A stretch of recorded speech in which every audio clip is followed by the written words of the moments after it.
Bali Demokrasi Forum kembali digelar pada Kamis pagi. DBF ke-14 ini mengangkat tema Demokrasi for Humanity, Advancing Economic and Social Justice During the Pandemic. BDF kali ini diikuti oleh 335 peserta dari 95 negara dan 4 organisasi internasional yang hadir baik secara fisik maupun secara virtual. Menteri Luar Negeri Retno Marsudi menyebut, berdasarkan laporan Freedom House tahun 2021, kebebasan global menurun dalam 15 tahun terakhir dan 75% penduduk dunia hidup di bawah negara yang mengalami kemunduran demokrasi tahun lalu. Selain itu, Menlu juga menekankan pentingnya menjalankan demokrasi di masa pemulihan pandemi COVID-19, utamanya masalah kesetaraan vaksinasi untuk menghindari dan mengurangi kesenjangan.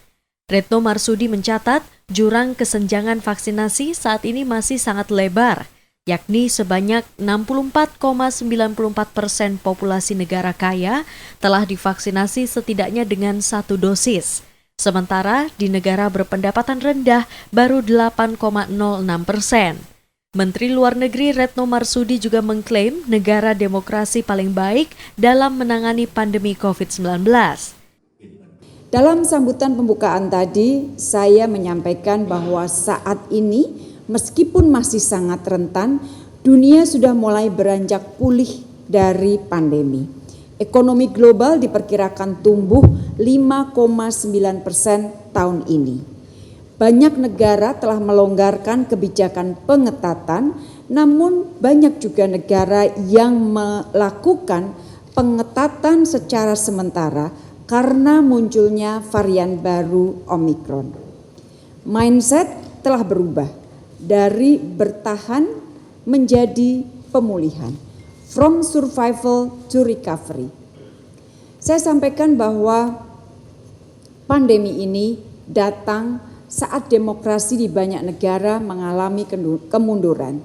Menurut laporan Freedom House tahun 2021, kebebasan global menurun dalam 15 tahun terakhir dan 75% penduduk dunia hidup di bawah negara yang mengalami kemunduran demokrasi tahun lalu.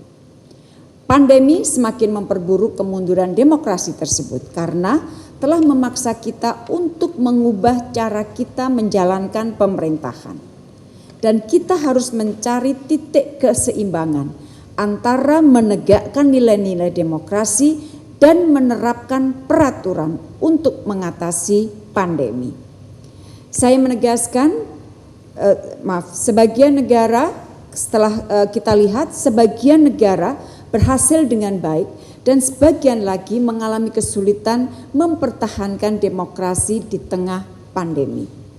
Saya menegaskan tidak dapat dipungkiri bahwa negara-negara yang paling baik menangani pandemi masih adalah negara-negara demokrasi. BDF diharapkan dapat menjadi ajang untuk saling belajar tentang bagaimana nilai-nilai kesetaraan, inklusivitas, dan keadilan untuk membantu pemulihan akibat pandemi COVID-19. Ananda Bagus, Kadek Santosa, Kompas TV, Badung, Bali.